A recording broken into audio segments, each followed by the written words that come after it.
નામ વનરાજસિંહ નટવરસિંહ ખેર, રાષ્ટ્રીય બજરંગ દળ સૌરાષ્ટ્ર પ્રાંત અધ્યક્ષ। આજે આપણે કલેક્ટરશ્રીને એક આવેદનપત્ર દેવા આવ્યા હતા આંતરરાષ્ટ્રીય હિન્દુ પરિષદ અને રાષ્ટ્રીય બજરંગ દળના તમામ કાર્યકર્તાઓ। કેમ કે આપણે હાલમાં શ્રાવણનો માસ આવી રહ્યો છે, હિન્દુની આસ્થાનો મહિનો આવી રહ્યો છે।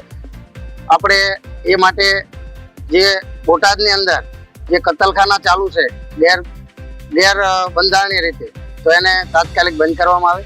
તેમજ આપણું આસ્થાનું કેન્દ્ર એટલે સાળંગપુર ધામ, જે સાળંગપુર ધામના જે રોડ ઉપર જે નોનવેજની જે રેકડીઓ છે, માંસ મટન વેચાઈ રહ્યું છે, એ પણ એક બંધ કરવામાં આવે તેવું અમે કલેક્ટરશ્રીને એક આવેદનપત્ર આપ્યું હતું।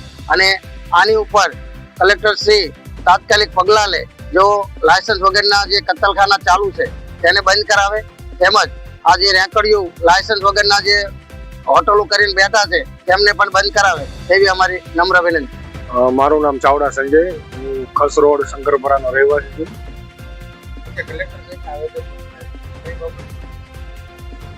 હવે હું શંકરપરા ખસ રોડનો રહેવાસી છું। ત્યાં અમારે 1200 થી 1500 મકાન અમારા હિન્દુના છે।